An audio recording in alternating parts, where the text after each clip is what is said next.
En RDC, 3 semaines après la destitution de la présidente de l'Assemblée nationale, Pro-Kabila, sans surprise, c'est un partisan du président Félix Tshisekedi qui vient d'être élu à la tête de l'Assemblée nationale. Christophe Mbosso Nkodia, 79 ans, succède ainsi à Janine Mabunda. Victoire avec 389 voix sur 464, 69 abstentions et 6 bulletins nuls. J'ajoute que Jean-Marc Kabound est premier vice-président. Et nous sommes en direct avec Trésor Kibangula. Bonsoir, vous êtes analyste du groupe d'études sur le Congo.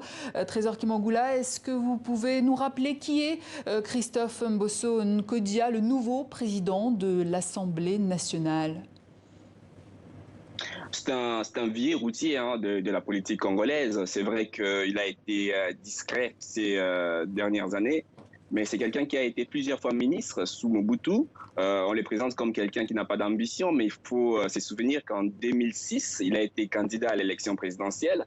C'est vrai qu'aujourd'hui, il a bénéficié d'un sacré coup de pouce du destin. Au début de la législature, il n'était pas le doyen de députés, il était seulement au 3e rang.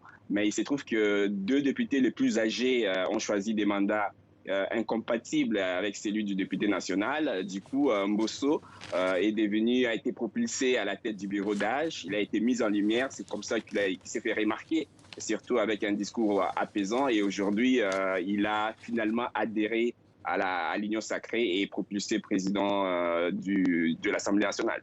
Et maintenant que l'Assemblée... Oui ? Oui, il aura surtout à ses côtés, il va retrouver Jean-Marc Kabound.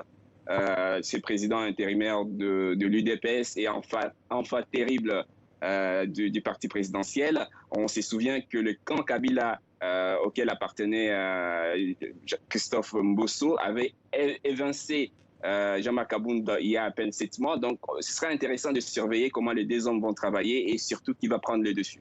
Et du coup, maintenant que l'Assemblée nationale a fait peau neuve, quelles sont les prochaines étapes au sommet de l'État ? Je pense que l'Union sacrée va très très vite continuer son opération de reconquête du contrôle des institutions. Après l'Assemblée nationale, ils vont s'attaquer très vite au Sénat. Je crois qu'il y a une motion des pétitions qui sont déposées et une plénière est convoquée dès demain. Et ce qui va surtout être important à surveiller, c'est la nomination du futur Premier ministre et surtout les répartitions au sein de cette coalition, les répartitions des responsabilités dans les institutions qui sont en train d'être conquises par cette nouvelle plateforme autour du président Félix Tshisekedi. Trésor Kibangula, merci. Je rappelle que vous êtes analyste du groupe d'études sur le Congo.